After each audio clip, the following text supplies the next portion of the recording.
Wasting time. Wasting time. But the first one that I had was your casting style and philosophy, because I've always looked at you and I think you obviously cast a very different way to the way I cast, and I think you also cast a very different Not way. even the same role. Yeah, but you cast a very different way to a lot of casters, especially in the ANZ region. You're very analytical. You're very well informed. You're well reasoned. And I think a lot of a lot of what you say is presented with conviction, because Yes. you never say words like "I think," "maybe this," "maybe that." Well, that's not entirely That true, sort but of for the thing. most part, yeah. For the Sure, most part, that is true. I am for the making most part. generalizations, but I want to know, what is it about you as a person that makes you this way, that makes you cast like this?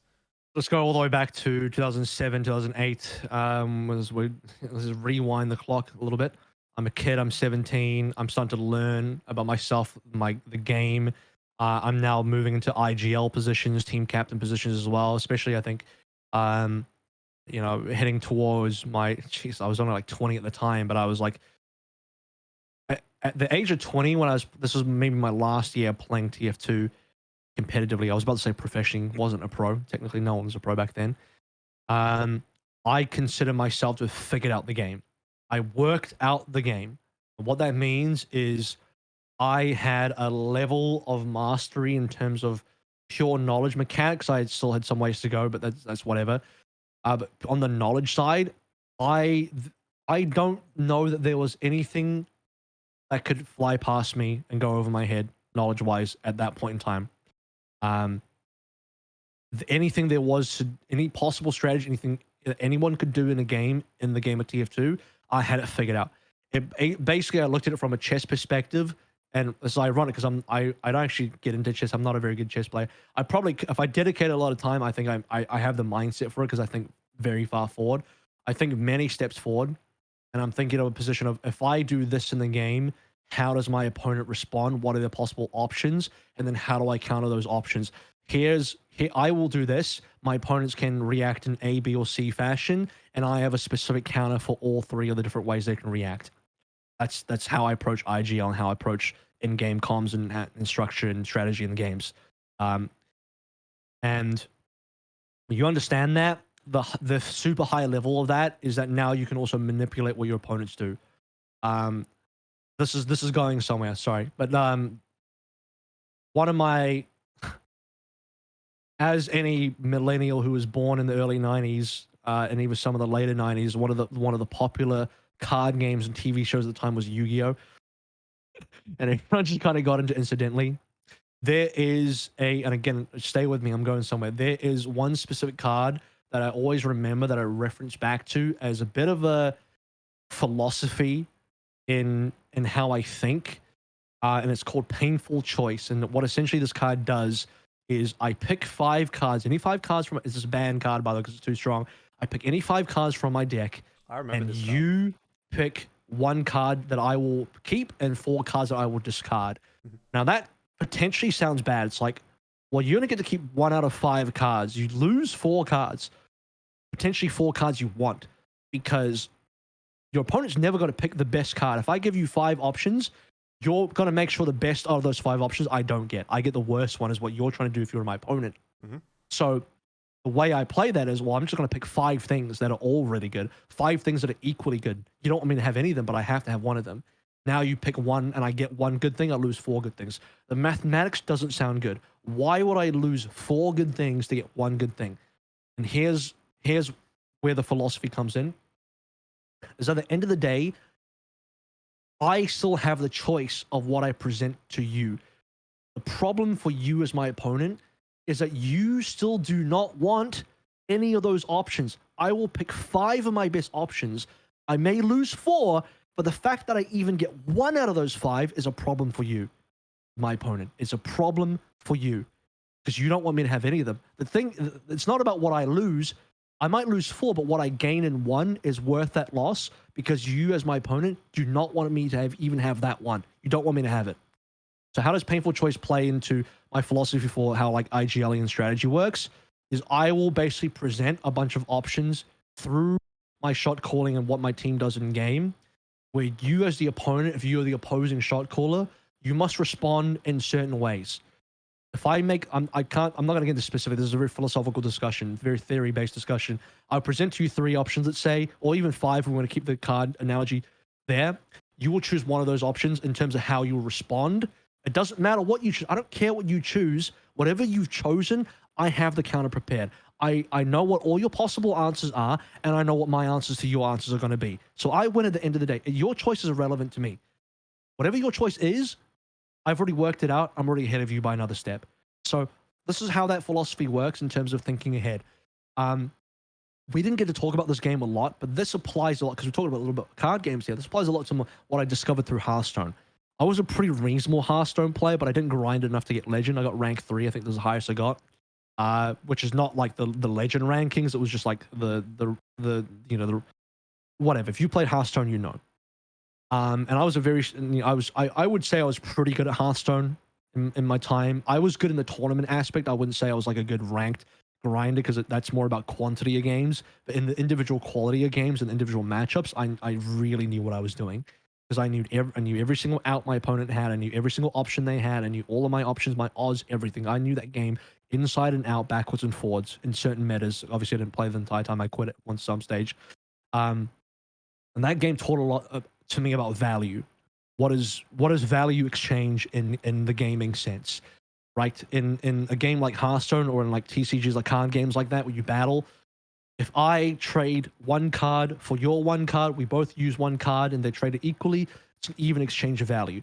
If I, with my 1 card, get rid of 2 of your cards, that's an uneven exchange of value in my favor.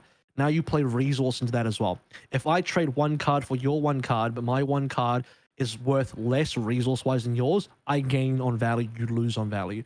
This is important moving forward to other games like Overwatch eventually, where there is economy in play. There's ultimate economy. There's stuff like this. There's positioning as well in terms of gain and loss, because value can be quantified in multiple different ways in terms of the literal economy, in terms your resources with the ultimates.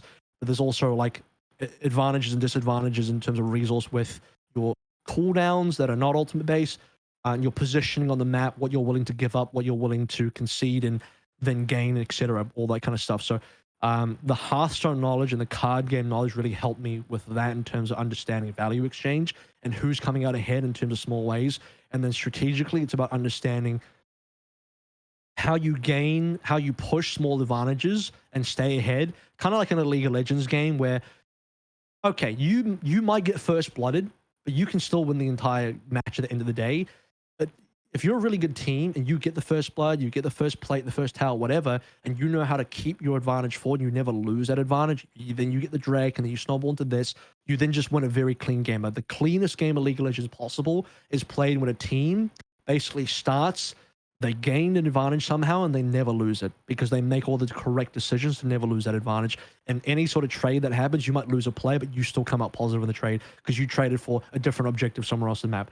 Like, these things are relevant in terms of how I think about strategy. So we haven't talked about this either, but I had a brief stint in a coaching career, 3 months with the Direwolves. I coached before that in Overwatch, but it wasn't like serious. I didn't coach for an actual org.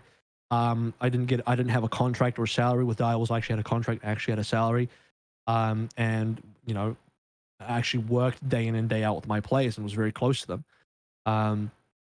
So, you know, I apply a lot of my learnings into coaching, which then reapplies into my casting as well. So I approach casting, and we're finally arriving here back at casting. I know that was a long journey. Thank you for sticking with me for that. We're finally right back at casting, and it was better than 20.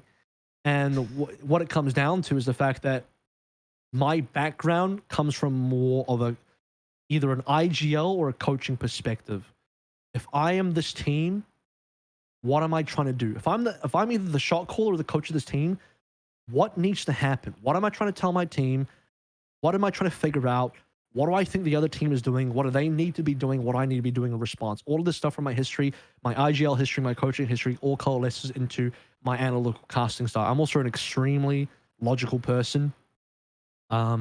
Personality test, I come out as INTP, which is like the most hardcore in terms of logic mindsets you can get as far as personalities go. I don't know. some people don't buy into Myers-Briggs a lot, but it's just a fun little thing. I'm not taking it massively seriously. You're looking at it right now. It's literally nicknamed the Logician. Basically, it's just everything. My entire viewpoint of life and everything goes through the most logical lens possible and has to logically check out, or it doesn't function for me at all. And that's where my analytical sort of background comes in and why I think the way I do, and that's why also I have high levels of conviction. To have high levels of conviction, you could fake it, but I think most people could see through that. The reason why I have it and I just roll with it is because when I say something with high conviction, I actually know what the fuck I'm talking about. Like I'm not 99%, I'm 100% on that. Like what I've said, I back it 100%. And if we sat there and someone questioned me on it, I could show evidence. I show you my workings, motherfucker. I could show you how I got to that point and all the evidence supplied and all these kind of things. So like, there's no point I can't back anything I say on a broadcast. There's nothing there that I can't back up. I can back up all of it 100%.